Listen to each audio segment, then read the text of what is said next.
Hello, I'm CrisMarie Campbell. And I'm Susan Clarke. And we're leadership coaches, and we focus on teamwork and how to deal with conflict in the workplace. And on today's show, we're going to talk about how now, more than ever, it's important to find the beauty in conflict in these polarized, rageful times. Stay tuned. Congratulations! You are tuned into Dov Baron's Leadership and Loyalty Show, the #1 podcast for Fortune 500 executives and those who are dedicated to creating a quantum leap in leadership. Your host, Dov Baron.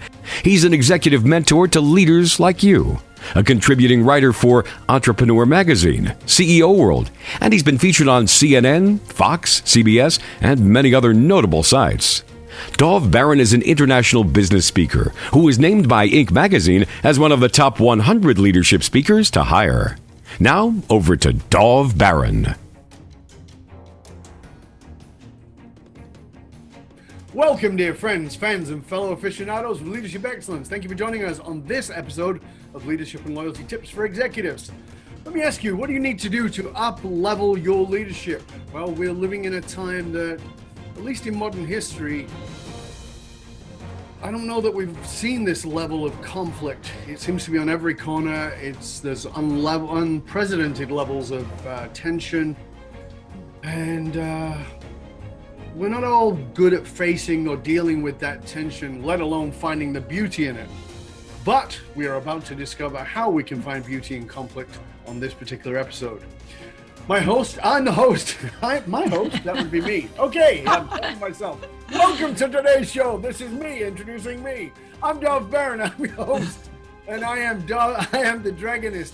And I'm here to help you tap into the one thing that changes everything in your business by transforming meaning into action. You can find out more about me, Dov Baron, by going to fullmontyleadership.com or dovbaron.com. This episode of Leadership and Loyalty Tips for Executives is brought to you by Magcast. Imagine having your own industry magazine. What would that do for your authority? Whether you're a coach, a content expert, or an emerging brand, it's hard to stand out from the crowd. So what if there was a proven way to increase both your perceived authority and professional status in the eyes of your market and do it all at once? Well, this is your way to go from being invisible to getting a meeting with absolutely anyone. You can find out more by going to magcast.co. That's magcast.co, where first-time publishers create thriving magazine businesses. And remember, you can chat about this episode or any past episodes inside of our Facebook and LinkedIn groups. Just look for Leadership and Loyalty Podcast. If you're a new listener, new viewer, strap yourself in. We're about to go full Monty. And as always, you can find us wherever you listen to podcasts. And we always need your help in staying relevant. So please get over there, rate, review, and subscribe to the show. If you're a regular listener, a big thank you to you for making us the #1 podcast globally for Fortune 500 listeners around the world. With a potential reach of 2.5 million listeners for every single show, we're honored and grateful to be cited by Inc.com as the #1 podcast to make you a better leader. Again, I want to thank you for sharing this show with everybody you know. All right, let's strip it down and dive right in. It's not big news to discover that most of us don't like conflict. But the fact is that we're living in a time where conflict seems to be boiling up at every conversation. Leaders are no different than anyone else. We don't necessarily look forward to conflict. However, great leaders can be with it because they understand the enormous value of healthy, keyword, healthy conflict. So how can you and I, as leaders today, discover the beauty of conflict to grow yourself, to grow your team, and to grow your business? Well, let's find out together. Our guests on this episode are CrisMarie Campbell and Susan Clarke. They are the authors of The Beauty of Conflict and The Beauty of Conflict for Couples. CrisMarie Campbell and Susan Clarke are also the co-founders of Thrive Inc. They've spent 20 years helping men, women, couples, teams resolve difficult conflicts and create strong, thriving relationships. They also host a podcast called The Beauty of Conflict and have given presentations on conflict resolution, communication, teamwork, and creative problem solving at Fortune 100 companies like Johnson & Johnson, Microsoft, AT&T, Nationwide, as well as for organizations like the Gates Foundation, University of Washington, Medical Center, the San Francisco Giants, and so many others. Their work and their expertise has been featured on the Today Show, NBC, Shape Magazine, Thrive Global, and so many more. So ladies and gentlemen, please put your hands together and help me welcome the authors of The Beauty of Conflict, CrisMarie Campbell! Oh, the crowd goes wild. All right. I love it. Thank you for joining us, ladies. It is a pleasure and honor to have you here. I'm really looking forward to this conversation, not least of all because of the context of where we are in history at this moment.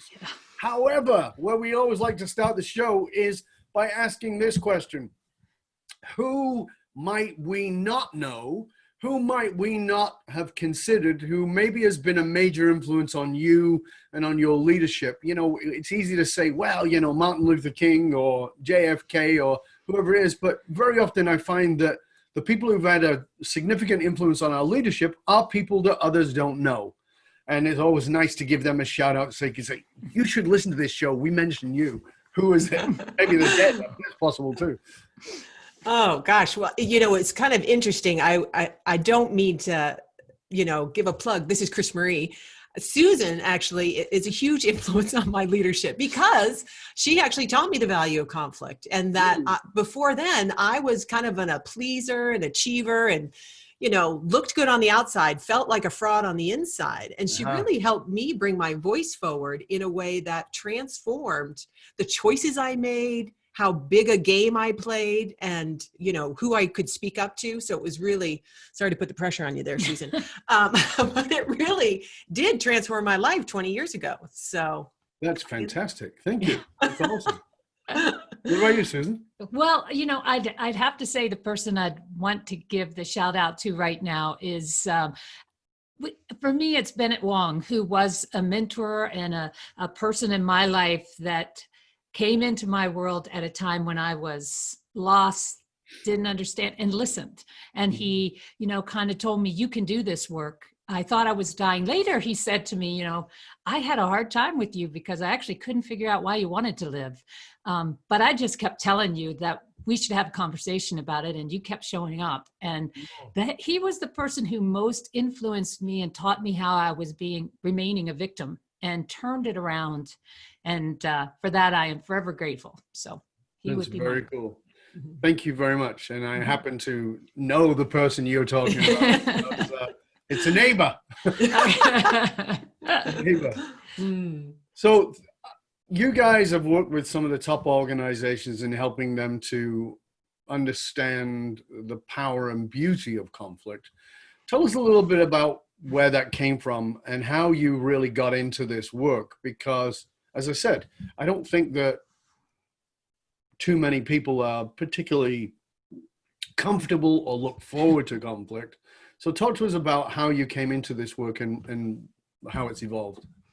Yeah, I was, so my background really is I had a tough Army Colonel dad. At the dinner table, it was always scary. So I became a professional conflict avoider and went on. I was an Olympic athlete, and that actually served me well to get people rallied around things. But when I went on to become a Boeing flight test engineer and then Arthur Anderson, and I was a management consultant, and I got, you know, we were doing a project. I was leading a project of 6 people. We had a strategy. My manager came in and said, no, do this. And he changed the strategy. And I thought, that's not going to solve the client's problem. But, you know, I didn't say that because I was a conflict avoider. So I said, do you think it's going to solve the client's problem? I asked a question, safe zone. And he said, yes, get back to work. Catapulted back to my dad's dinner table. I got to work. At the end of the project, we did not solve the client's problem. And all the partners wanted to garner more work. And they brought my client in, and they, you know, the project managers are sitting against the walls, and they asked, so how do we do? And he said, well, you know, that project CrisMarie led, and he pointed to me, and he said, that was a disaster, a complete disaster. And I thought, oh my God, I felt so humiliated. My manager was there. He didn't speak up, of course. And so I vowed, I've got to figure out how to deal with conflict. And then I met Susan, who was facilitating a group, and there was a bully in the crowd, and she literally stood up to him in a way that was strong, and it wasn't pussyfooting around, not being, you know, not saying everything right. And he backed down, and the group had a sigh of relief. And I thought, I want to know how to do that. And I brought her into a project when our next project that I was working on at Arthur Andersen. And she confronted the client halfway through, and I'm like, oh my God, we're going to lose this contract. And it actually changed the dynamics. They started talking more honestly. And I thought, this is what businesses need, rather than just listening to the loudest or the squeaky wheel or the leader. Having people speak up and say what's really going on is transformational. So for you, I just want to make sure we get, because I want to come I want to come for you. So you've grown up with this army dad who is shouting orders at the dinner table, I'm assuming. Mm-hmm. You become an Olympic athlete. Isn't that a zone of conflict too? Well, the competition is conflictual. Mm-hmm. It's true. I was on teams where we dealt with the conflict and we had each other's backs and we had amazing results. My national team boat in 1987, we weren't supposed to do anything good, but we had each other's backs. We had that level of trust. And when we went to the World Championships, the Russians were dominant. They were in lane 1, which had smooth water, I was a rower, so that's a benefit. And then we were on lane 6, choppy water. The race started, the Russians took off, but halfway through the race, the coxswain said, "We're moving on the Russians." And our boat just picked up. In the end, Romania won gold. We won silver, but we were all so happy we'd beaten the Russians. This big Romanian, we came to the docks, this big Romanian woman picked me up in her arms, picked another US rower in her arms and said, "We beat the mighty Russians." It was and that boat had the trust. Right. Now, the next year I went to the Olympics and I was injured right before the games. It took me time to get back in the boat. I was the last one in. But this boat had factions, it had egos. We made a strategic last-minute decision to use an experimental boat. We got to the Olympics, we came in a heartbreaking 6th. Mm-hmm. We made it to the final. And that was not because we were better rowers in 1987. It was how we worked together as a team in 87 versus 88, the Olympic year. So it really was a demonstration of teamwork and dealing with conflict. Absolutely. That's fascinating. Yeah. What about for you, Susan? Well, number one, I will say that for me, I got interested in conflict, not because I like conflict, but because in my early 20s, I had a cancer process that was very advanced. I was facing a lot of different issues that were coming up, and I had a medical team. They didn't agree with each other. I'd gotten to the point where they didn't have an alternative for me. So I started looking to alternatives, but the people I was talking to didn't like talking to my medical team. They gave me 6 months to live. And that's when I really started realizing I've got to quit looking to other people to deal with what is going on and start having whatever conversations I need to have. And what happened then was not only did I have to deal with the differences amongst my medical team, but a whole series of things came up about my life that I had never dealt with, and was facing conflict in my community and my family because I had to get some medical information that brought up a whole history of the past, and a very influential community leader who had really done some horrible things. And it just everything kind of broke apart. And I remember at one point someone said, "You'd be better off dead."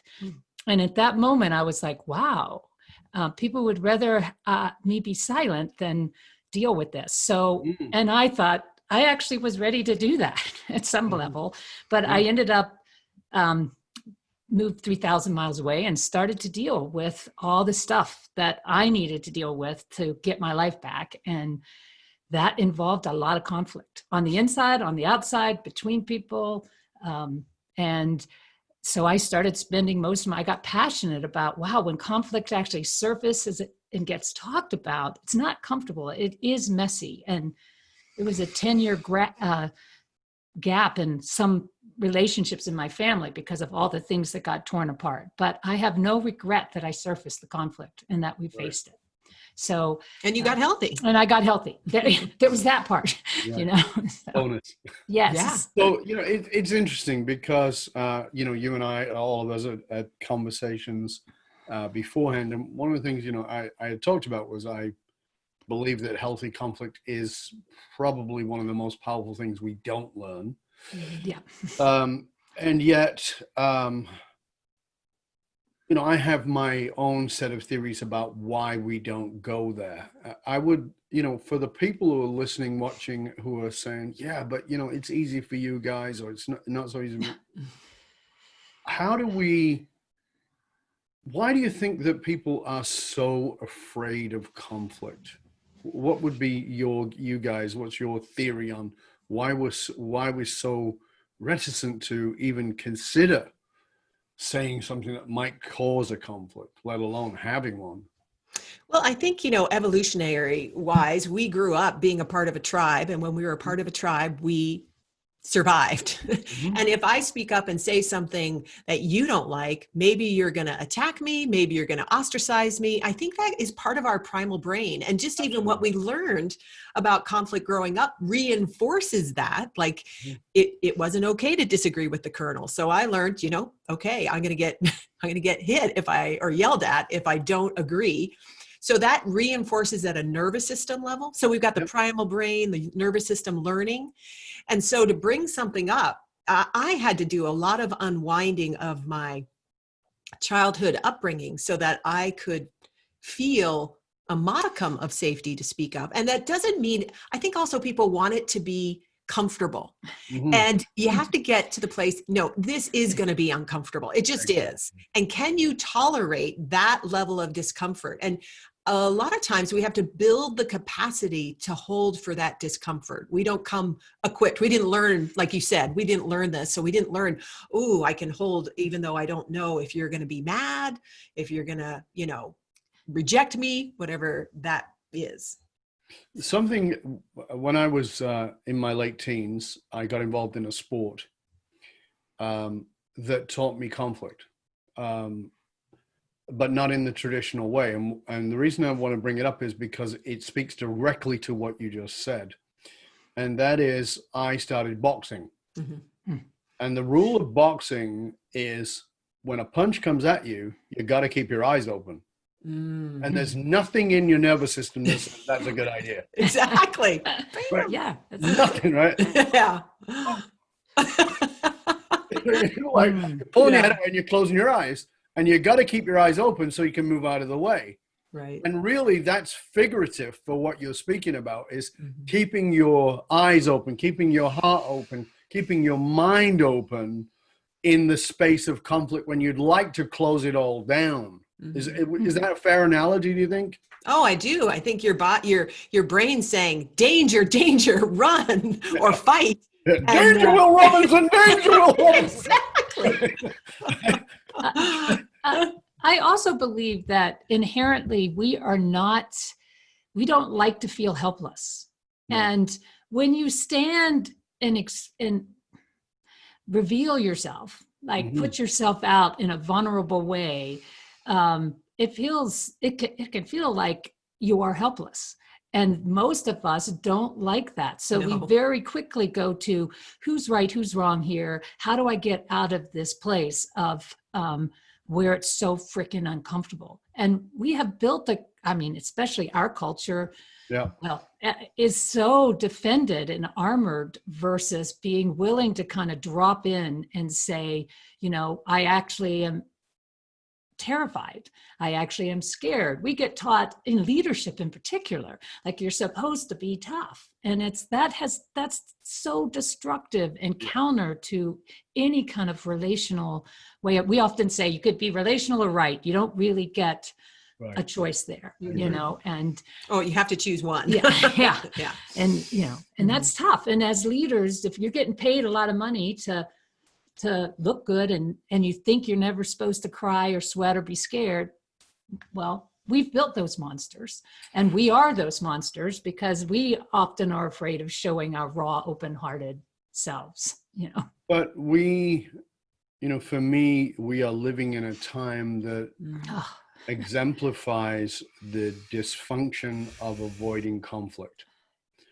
Yes. And what I mean by that is, in my world, at least in my reality, the more, one of the things we used to teach in the conflict stuff around communication and conscious relationship was the more you avoid conflict, the greater the conflict will be.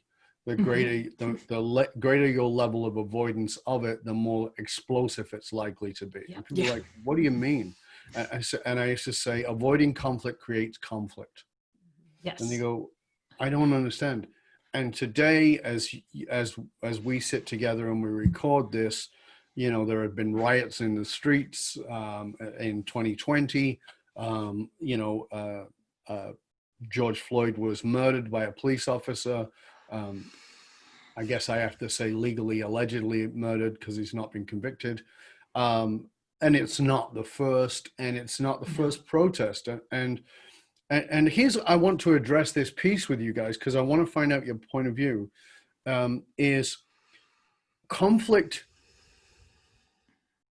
often sparks, when it's not dealt with in a healthy manner, it sparks, but it doesn't get dealt with. And what I'm concerned about here, genuinely, heartfeltly concerned about, is that this has been sparked. But you know what? Michael Brown sparked it. And you know what? And he was I Can't Breathe too. And many others have sparked it. And there's a riot, there's a protest, there's a something, and then we all play nice again. But that conflict that's not resolved sits under the surface waiting to boil up. My concern is that we will not healthily deal with this conflict, and that it will get quelled, it will get band-aided in some manner, and we'll all go, oh, we'll all pretend that we're all not racist, and we'll all pretend that we're all okay, and the shit will hit the fan again and again and again until there is, which it looks like we're on the brink of at this moment at least, some version of a civil war. Talk to us about that, because, you know, you guys are brought in, and oftentimes I'm sure you're brought in when there's a sparked conflict. Yeah.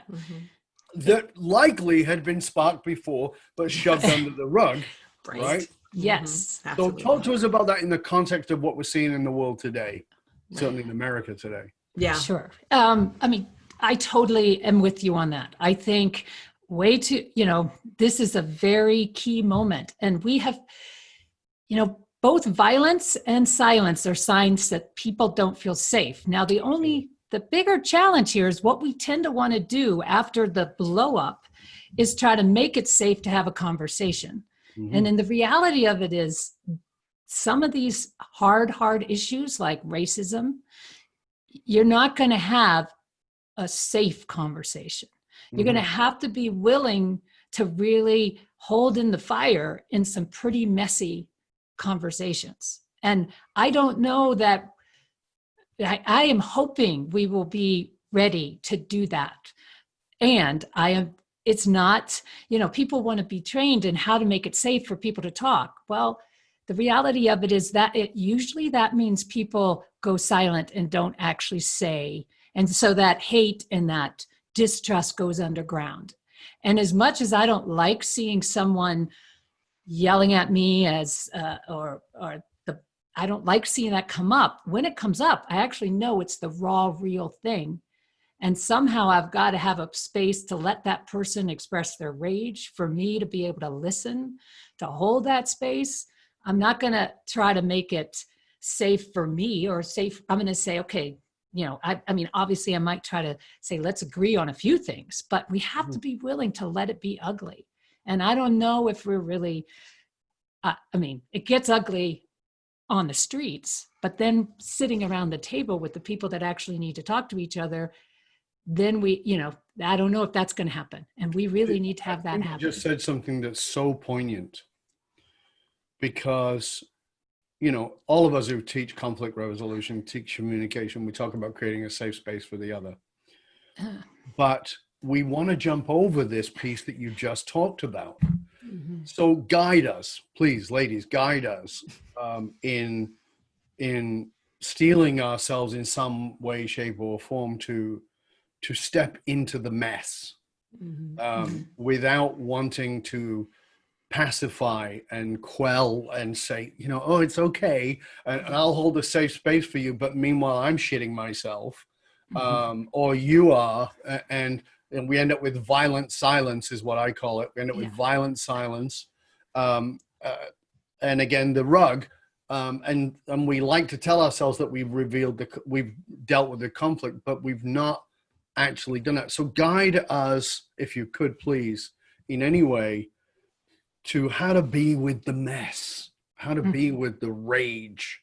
Because I personally think these things are wonderful, but not at the time. I understand at the time they're horrible. I don't like them, but I love them. I'm going to give a quick story because I think it'll help. And then I really want to hear from you on it.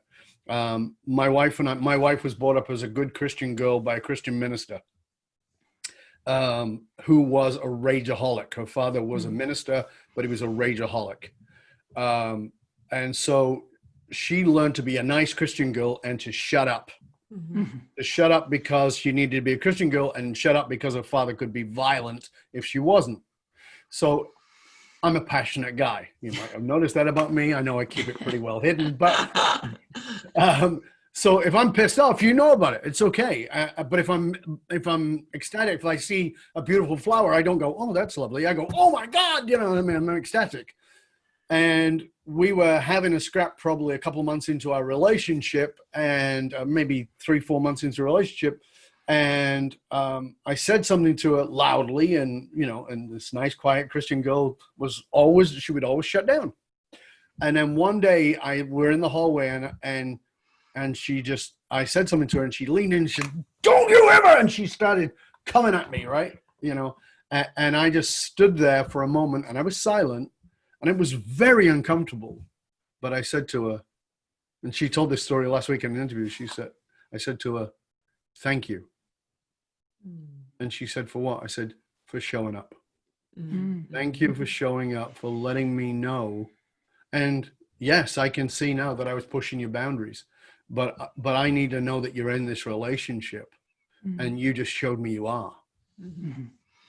I don't know if that, I hope that helps our listeners, our viewers, because my wife and I have been married 23 years, and I'm more in love with her today than I was the day I met her, or the day I married her. And I know that I still hate the conflict, but I understand that every time we step into it, we come out of it better, deeper connected, deeper understanding. So walk us through a little bit about giving us the understanding of how to be with this enormous discomfort that we're facing. One of the things, and I love your story because we have a parallel story. Like I'm like your wife, Susan's like you more. So, and that finally settling in and feeling safe enough that I can actually show up, that that Susan's not going to attack me, and I can show my anger.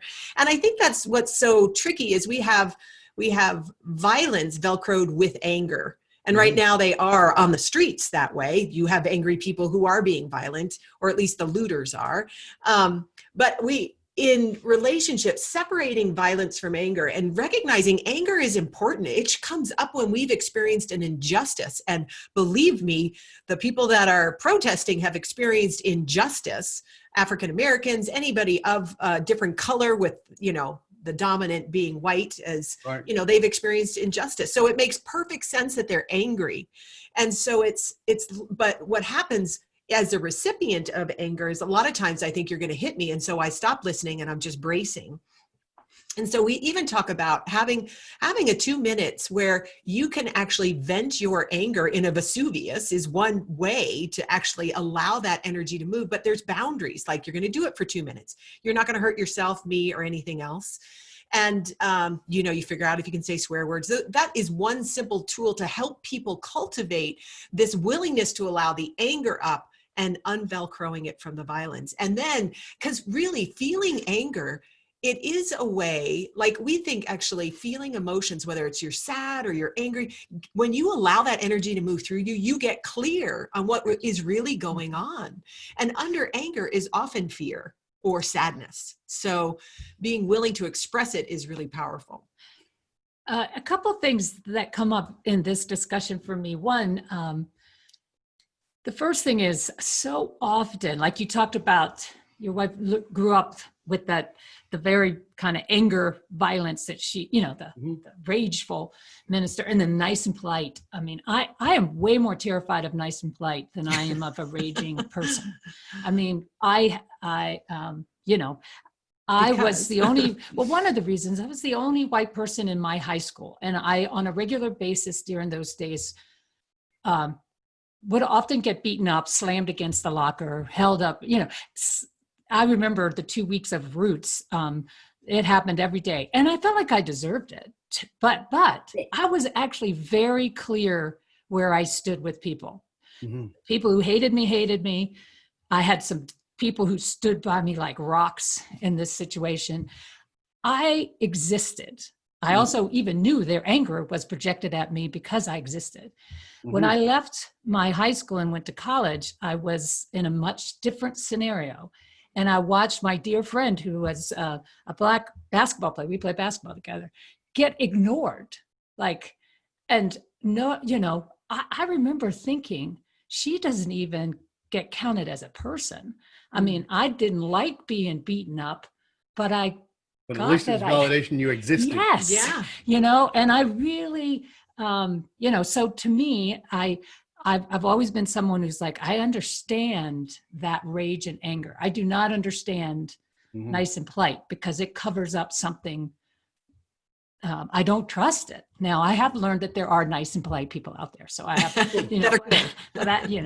and I think, sometimes we have to really start to listen to each other's stories. And the problem is when people are really angry at each other, they still need to each be heard, but they may need to have their allies standing beside them. And I'm just going to give you I mentioned Bennett Wong. I'm going to give you my Bennett Wong story because it changed my life. And I was in a group with him, and I'd been in this group for a month-long program. And there was a gentleman there that came forward and talked about, he was actually there because he was sent by the courts because of sexual abuse that he had done, a perpetrator.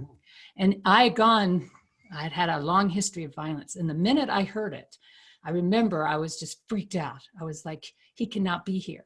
He cannot, this cannot happen. And I remember, the whole room kind of went into very distinct camps. And it was actually Ben who said, we all need to stay in this room. And we need to hear each other. And I remember I was terrified. I was like, and he said, so those of you that can feel and support where Susan's at, go sit with her. Just sit beside her. And a couple people came over. And then the guy was terrified. I could actually see he was terrified, and some people went and stood with him for, the courage to have said it, and then we proceeded to go through this experience. I couldn't bring my voice up, but there was another woman there who said she wanted to share what it was like for her. And she did. And then he listened. And then he talked about what it was like for him. It was like, but it was so raw and real. And it wasn't going to fix anything. But for one moment in time, I saw this person. So I couldn't just hate him. I couldn't just hate him. He didn't want to look at me, but we had been friends just hours before this news. So I had to live with that. But it was this real life situation. And I so valued how the thing that I thought that Ben did so well was he held that space. And he gave us each some allies, but he also said, let the rivers flow, whatever you have to say. And it was not pretty. And I think that to me was one of those moments where I thought this could heal a lot of things if we can do this. And we don't do it very well or very often. Because I think you're getting beyond the objectification of perpetrator victim into here is a human. Yeah. And I don't have to fix or change me or you. I think I'm just hearing you. Those are some of the keys to holding that container. Yeah, I've just done a video and an article on othering. Yeah. And the more we other someone, I went to Iran, I spoke in Iran, I came back and I wrote an article about the myths about Iran. And it was because of the othering, because the media tells us people in Iran are this and they're that, and they're not. I mean, nothing, right? Yeah. You know, I even said, you know, just let's give you an example. Do you think people who live in Iran live in a hot country, right? Because you probably think that it's hot, sandy, people ride around on camels and wrap their heads in a blanket. Well, here's the truth. They drive around in Mercedes, and they drive around in shitty old Fords, and they drive around in other cars, and they drive their kids to school. And by the way, it was minus 4 degrees and snowing when I was there. And, and people were the kindest, most generous people I'd ever met. So, you know, not quite what you've got, but in othering, we can hold the rage because they're less than human. And the interesting thing that I think is vitally important, and I know it's very important for you guys, is the declassification of anger as bad. You know, I mean, I think that we've just, like, I don't know, I get frustrated, I'll be honest with you. I get frustrated with trying to show people there's nothing wrong with your anger. Like, and I will say, I have said many times, you want to know change the world? I'll tell you change the world. Fucking angry people. That's what somebody who said, I'm not putting up with this shit anymore. Right? And some of them did it in a magnificent and beautiful way, like people who I deeply admire, like Martin Luther King and Gandhi. But a lot of the time, the world was changed by somebody who got pissed off enough to say, this is not okay. And that, what you're talking about, that rawness, that's the difficult part, not the conflict resolution. I don't think that's the difficult part. I think the difficult part is the piece that you spoke about, Susan, which is that middle bit. Can I sit with the messiness? And I know that you guys talk about, because we talked about this in our previous conversation, about sitting in the tension. And I teach people to speak, and I talk about learning how to be in the tension. A lot of speakers will speak and they don't breathe and they don't sit in the tension. Create tension with your audience and then sit in that tension and let them bubble up. Let them feel what they need to feel is an extremely challenging thing for any of us to do. Why do you think it's important for us to learn how to be on that edge of tension without backing off or saying, oh, but I didn't mean to offend you, or I don't mean to be racist, or whatever it is, right?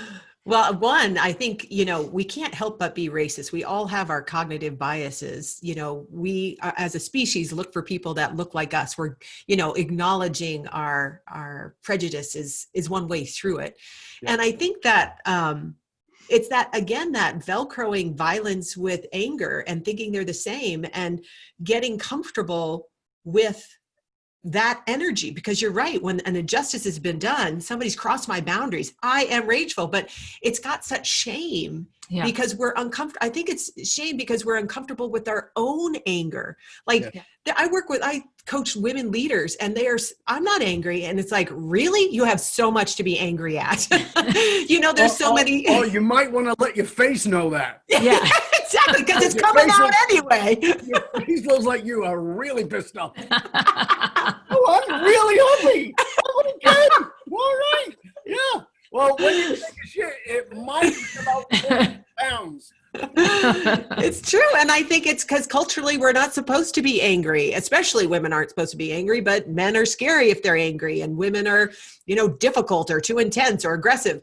And bitches. Yes. Use these words, right? Yeah, exactly. Use these words to demean anger as opposed to seeing anger as a feeling that needs to be expressed, but not necessarily put on somebody. It's my anger.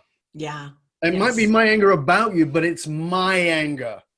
And I think though you're bringing that piece up though. It's that self-containment. Like you can get angry and I don't have to fix it, change it, do anything. But growing up, I thought I did. To survive, I did. I had to please you. And so people get that codependency mixed up even when they're witnessing somebody else being angry, thinking, I have to change. I've got to do something. I'm in danger. Versus this is just somebody expressing who they are. I can remember, this is a whole different track, but CrisMarie wanted to take up acting in the community theater here. And, our business pretty much relies on us or had until COVID anyway, us being able to travel, go places. And so when she's in a play, it's like 8 weeks where she's not, available. And every time she goes for a play, she wants to ask my permission. And whenever she asks me, I'm like, no, I don't want you to be in a freaking play. It totally messes up our work. And then of course she's like, I'm not going to go to the audition. And then I get mad at her about that. Like, that is the most ridiculous thing. Let me be mad at you doing your freaking play. Like, I have every right to be mad. And don't you dare not go do it.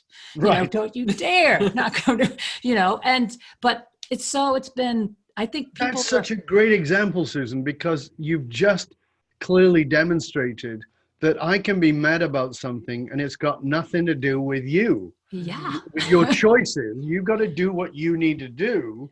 And I'm allowed to be pissed off about it. Yes. Right?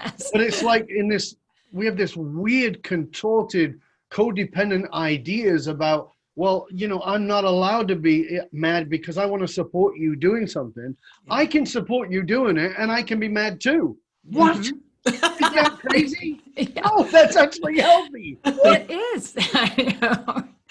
I definitely had to learn that. And she had to, she can still, because I can get into that same pattern. And she's like, listen, just let me be mad. You do not need to fix it or change it. You can be you and I still get to be mad. Because as soon as you start apologizing, then I have to take care of you. And that takes away from me just wanting to be in my anger. Absolutely. Yeah.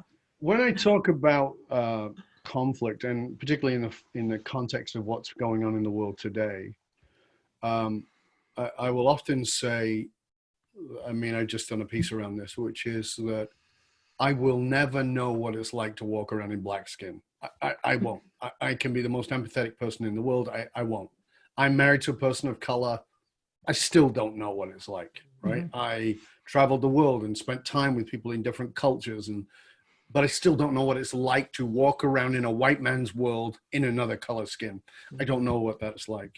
And people say, well, how can I understand better? And I say, in one of the pieces I wrote, I said, if you're feeling anxious right now, if you're a whitey, and that's exactly what I said, if you're a whitey and you're feeling anxious right now and feeling threatened, and you feel like maybe you can't breathe because you've got so much anxiety, now make that your life.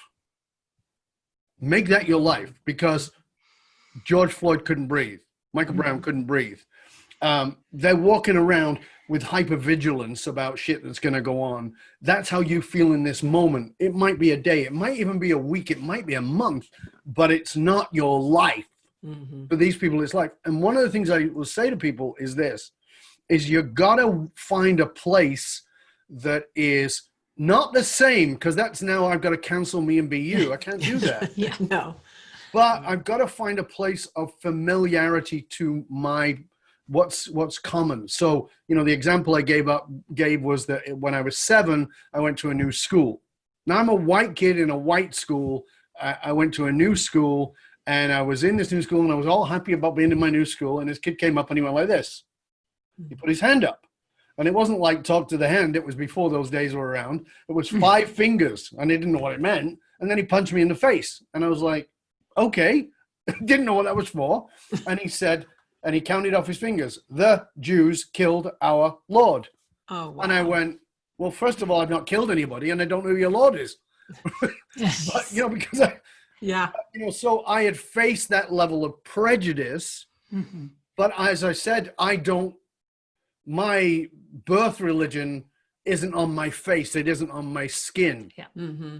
But it gives me a place to sort of a jumping off point to be able to hear.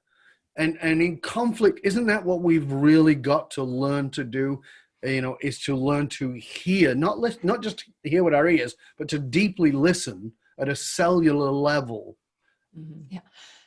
Go ahead. Yeah. I really do think we've got to learn how to listen, to hear, to kind of get it in our beingness, and also not to try to fix it. Because, that is, if I think, I can say this, like some of the people I'm coaching who are Afro-American, they're also like, back the away from me. Quit trying to fix me. Yeah. Don't be the, and because the black-white issue is so hot right now, I'll talk about it more from having worked up in the North and Native American communities. I was always the one person who'd come into some of the northern areas, and I remember this one woman said, what I like most about you is you don't try to fake Native. You're very clearly not faking Native. Like you don't you don't try to never look me in the eye or do things. And she said, so,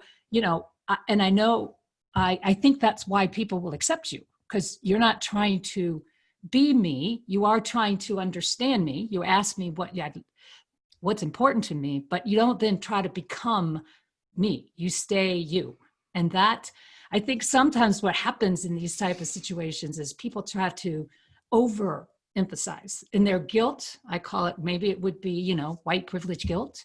Sure. You try to do something that you can't do, which, is actually not helping the situation. It would be more helpful if you talked about how uncomfortable you were, or that I don't know if I can do anything. And, I feel helpless. Mm-hmm. That would be way more than, okay, I'm going to,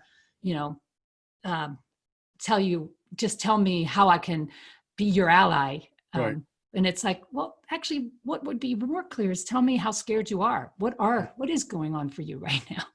But, again, both of you make such amazing points, because I think that we need to, there's no doubt we need to fix racism in whatever way we can, but we don't need to fix the anger. No. We don't even need to fix the rage. And No. that's what I see when I look at the media. They want to fix the anger. They want to fix the rage. And people are saying, going out and looting doesn't solve the problem. I understand it doesn't. I get the logic of that. But it does fix the rage. It allows that person to be with what they're in. And when there's so much shit under the rug that the rug is now 16 stories high, Target suffers. I'm sorry, I don't like that. I'm not in favor of violence, but I understand it. And I think that the problem is, I've talked so much about this in my leadership work, is we try to fix problems at a first level, and when there's 5 levels deep, 6 levels, 20 levels. Exactly. And so when we try to fix the rage and the anger, we're ignoring the racism. And we want to, and it's more comfortable for us to switch the spotlight and go, well, these people shouldn't be doing this. Well, you know what? You're not listening to them. So as I said in the piece, when people speak and you don't listen, you shout. And when you shout and they don't listen, they scream. And when you scream and they don't listen, they throw shit. And when you still don't listen, they burn your freaking house down. Yeah. I understand that. I get that. So I really love what you're doing here. How do the leaders, by the way, we've gone so into this show and we barely talked about your book, and I'm so sorry, because I love what you're doing and I think it's important. And I really want to recommend people to get the book, because of everything that we've spoken about here is in line with that. But in a company, in an organization, for a leader listening, watching us right now, they say, okay, how do we get this in? How do we make this part of our culture? Because, I've often said that HR is nothing more than the buffer zone for legal. Yes. Yeah. And it really shouldn't be. It should be actually taking care of the humans. But it's become a buffer zone. So, we don't get into legal shit. So, we won't do that. How do we integrate what you guys are doing into the organization, into the company? And how can we specifically as leaders do a better job of this? Because we want to pass it off. We don't want to deal with it. I think one of the ways that we typically work is at the team level, working with a leader with their team, and actually having people, we always want to get down to business and get stuff done, and slowing that process down to build trust, so that you don't other in your term or enemy make your people. You actually get to know them as human beings behind the 2 eyeballs sitting around the table. Like, who are they? So developing some trust, whether it's a styles piece, so that people start to feel more connected in that. And even slowing down when you're having a strategic discussion, or having, you want to, again, you have this top level discussion. And if you can slow that down and really hear from people. Why is it so important to you that you think this way? Why is it so important to you? That's kind of a magic question that gets you to a deeper level. And then you start to look at the values or how people put the world together and the business situation together. And that's when you start to get different opinions, and it can get a little tense. But bringing that curiosity and being willing to be vulnerable and reveal, that's when new ideas start to percolate and you get to better solutions, which I think is a microcosm of what we need to do at a macro level as well. Yeah. I also think, when I'm talking to leaders, and especially at that executive level, a lot of times we'll work with companies that can fight with each other about ideas, but they really don't get into conflict and the discomfort that we've been talking about with each other. And they, blame it on the Godfather, don't take business personally, which, I think is the most ridiculous line, whatever that line was, It's not personal, it's business. That's the line. The reality of it is when you're at that level and you're spending your life there, it is personal to you. So one, get personal and get real with each other. Don't be saying, okay, we're going to talk all numbers. Get underneath those numbers, and don't just put diversity and inclusion into your training schedule. You got to make it a strategic initiative sitting around your own table. How are we not diverse and inclusive? And it could be you still have a whole bunch of white men or women sitting around a table, but I could tell you there's differences there. So if you can start talking about your differences, it's going to make a difference out further in the organization. And when you actually get real about it, then you discover how hard it is for that to actually become part of your culture. But if you're not somewhat uncomfortable with your own level, you're probably not doing enough. You're probably good at fighting, but not good at actually embracing conflict and talking real. So that to me makes a lot of sense, and I think that we're still, again, because I think not just corporately but culturally we're so uncomfortable with conflict, and it's just magnified inside companies and organizations, and then comes these words that actually annoy the hell out of me personally, because I think that I think they're a way to pacify and minimize and not deal with what needs to come up. And you talk about it in the book that I just loved. You said that respect is often the death of real. Tell us about that, because I think that we're always like, oh, you got to be respectful. And I don't want to be disrespectful. That's different. Yeah. But what are you really saying? I'm always wondering, what are you actually saying? So talk to us about that. The respect is often the death of real. Well, one thing, first off, there is no universal definition of respect. So the simple thing is, you can't look it up and it says, okay, people who talk softly and nicely, they're respectful. People who talk, we are a sum total of all of our unique experiences, our culture. No matter how much we look alike, we're also very different. So, and respect is self-defined. Yes. It's not, so I have to take responsibility to first off, find out if somebody does something that I think is just insanely stupid. I could just go after them. That's a dumb thing to do. Or I could say, look, were you really, my world, that I interpreted that as disrespect, but that may not have been what you intended. So first we're going to check that, and then let's talk about respect and how does it look to you, and not assume that when somebody crosses my boundaries that it was intentional. That's hard to do, but it's like a lot of people, very different. Like I just think of times, the first time I ran in a marathon in Hawaii, there were a lot of people that were, it was a big, huge group of people, and there were a lot of people way too close to me. And I could not help but think, what is the issue here? You are just like slamming me into this corner. And this one woman, she said, you don't realize she was from Japan. And she said, in Japan, I'm not even close to you. So I don't know what you're talking about. This is not close. So right there was very different, definite. And today, you see, like with this COVID thing, Do you wear a mask? Do you not wear a mask? Is it respectful to wear a mask? Is it this? And we can make up rules. Yeah. But that has nothing to do really with. And that's what we do. We make up rules. Oh, and that's what we don't like about HR, who's supposed to come out with, here are the politically correct rule book. And that makes everybody stiff and nervous. And, oh my gosh, I said the wrong thing. And we much more believe, hey, say what you're going to say and then watch the impact. Did it have an impact? Like, check it out. Like, did I just put my foot in my mouth? Yeah. Help me understand what's going on there, because it wasn't my intention to disrespect you, if that's what happened. So you can, on both ends, you can say, was it your intention to disrespect me? You can also watch for the impact and say, because you want people to feel relaxed enough to say what they're thinking, so you can get to those creative solutions. If I'm trying to file a rule book, I'm not thinking from my creative brain. So we're not helping the business move forward. So who is a company, whether it's you've dealt with them personally or you have researched and found them, who's a company who's doing conflict well? That's a good question. Is there anyone?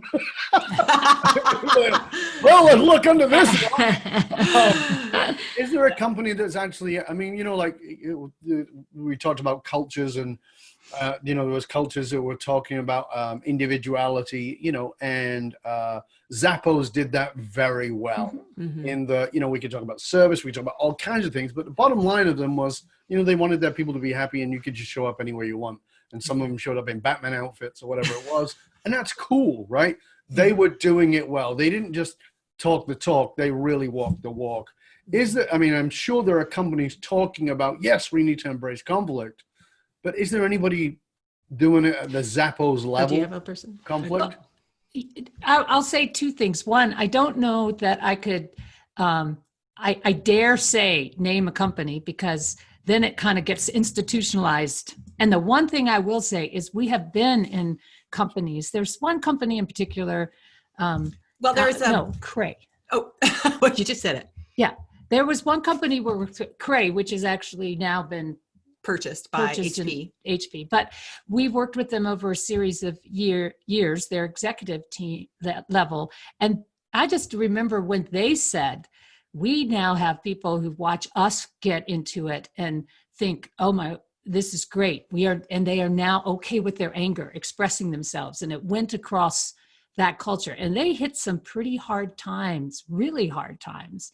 But when we come back in, they were still willing to go there and talked about, this is raw. So I'm not going to say they did it perfectly, but their commitment to it was something we both admired. I think she was going to say the same company. Well, yeah. And we actually worked at once we worked at the executive team for a couple of years, and they started to really engage. Then we worked at the manager level, because they were like, wow, they're really doing this. And so they wanted the same skills and engagement. Yes. And it was really powerful. And they've wound up I think they're in a good place now with the sale to HP, but they really, and that was a commitment of their CEO, Pete. I was just going to say, leaders have to lead. Yeah. Leaders have got to go first in everything.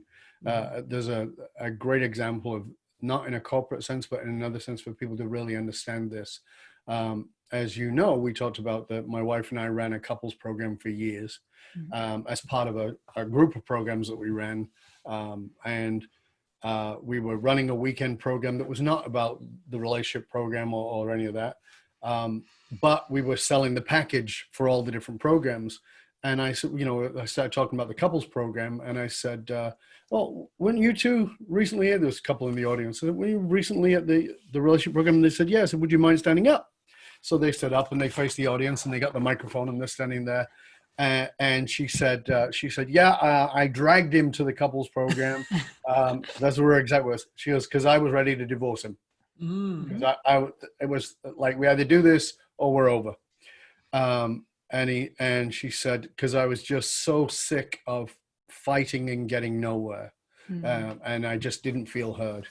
And she said, and now I love him so much and I'm so happy, right? I was like, that's pretty good. Okay, cool. And he grabs the mic from her and he says, yeah, and by the way, we fight more now. And she starts to laugh. And she says, yes, we do. And he said, and they both said, isn't it great? Right? And everybody's like, what are you talking about? And Yes. then he takes the mic back and he pulls it to him and he goes, I'm getting laid a lot more. That's passion. Yes. No, because it's exactly what you were saying, that in that willingness to do the conflict, there is intimacy, there is intimacy, there is the willingness for me to hear you and go, yeah, from my reality, my world, this seems nuts, but let me hear it. Mm-hmm. Oh, I get it now. Yeah. And that's, and I think that's a great way for us to understand that we have, again, you talked about the Velcro of anger and violence, but we've also got Velcro there. We've got anger or rage and separation. And it's not often, it's the bonding. And everybody, I always give this example. I say, I want you to think of anybody who's your best friend, the person who's your closest in your life. My guess is that at some point you got close to knuckles. Yeah. You got close to screaming so hard at each other that you were willing to punch each other's lights out. And it's from there that actually where your relationship got the biggest bond. That conflict in the hallway with my wife was actually where I went, oh my God, this is the woman. I can okay, I'm in. Right? My best friend, I remember standing toe to toe with him and going, yeah, it's really, like we were both enraged. And we've been friends for 30 years. I mean, this is the thing. We've really got to get this across. And I want to encourage everybody to go get your book. If you're in business, go get the book, The Beauty of Conflict. However, I would suggest that you get both books. There's a good chance you're in a relationship. And there's a pretty better than good chance that you're crap at conflict in your relationship. Because most of us are. And you need a guide. You need that. So whether you can work with these amazing ladies and do the work with them, at least have a guidebook in these books. Before we go, I want to do two quick things because we're over time. It's okay. But I want to do two quick things. First of all, I want you to tell our audience something practical they could go do tomorrow or today as they listen to this to put this in action. And secondly, how they can find out more about you amazing ladies, the work you do, the fabulous processes you have, and all of your resources. Do you have a tip? What comes to my mind when you said that is what has helped me the most. And it's a mantra I use in my head. It's not what I do, it's what I do next. And the reason why I say that is it forces me to be present. So it stops me from being silent. I say what I have to say, and then I pay attention because then I can do something. If I am present, I can make up for any mistakes I made. So for me, it's been a helpful way to remember, don't try to get everything perfect before I go out there. Put my foot in my mouth, do whatever I do. But it's pay attention to what I do next. Do I listen? Do I observe? Do I pay attention? And I would say when you're really at like loggerheads, slow down and ask that magic question. Why is it so important to you? Whether it's about the trash getting taken out, whether it's about a business strategy, whatever it is where you're just like, that is so wrong. Slow down and listen and ask, why is it so important to you? And really let that hear how this person puts the world together without thinking you have to change or be different. And people can get a hold of us at our website, it's Thrive Inc., but I'll spell it THRIVEINC.com, thriveinc.com. And we have our podcast, The Beauty of Conflict. And we're on LinkedIn and Facebook, CrisMarie Campbell and Susan Clarke. And I think that's it. And Instagram too. And Instagram, yes, Thrive Inc. Yep. Yeah. So listen, ladies, this was a pleasure and sincerely an honor. And I thank you both for not only being with us today and sharing all that you've done, but for what it is you're doing in the world. I think it's important and powerful work. And I encourage everybody to grab your books, to follow your podcast, to reach out to you. Again, thank you so very much for all that you're doing. It's been a pleasure and honor. Thank you. Thank you, Dove, for having us on your show. Yeah. It's delightful. And for you, dear listener, you can hang out with other conscious leaders and chat about this episode or any past episodes by joining either our Facebook or our LinkedIn groups. Just go to look for Leadership and Loyalty podcast, because it doesn't matter how successful you are. If your employees and your customers don't understand what gives your company meaning, you're only working at a fraction of your capability. To find out more about how you can hire me, Dov Baron, as a speaker or leader for your organization or for yourself, go to dovbaron.com. That's DOVBARON.com. Because unified meaning, or as we call it, finding your dragonfire, is the one single monolithic difference between greatness and mediocrity in individuals and in companies. So I want to thank you for sharing this show with everybody you know. Till next time, stay curious, my friends, stay curious about how embracing conflict might not only be beautiful and powerful, but it actually might be the bond you've been looking for to bring your people, to bring your relationships together. I'm Dov Baron. I'm here to assist you tapping into your dragonfire to reach that next level of clarity, focus, purpose, and profit in your business, your life, and your leadership impact. And I am out.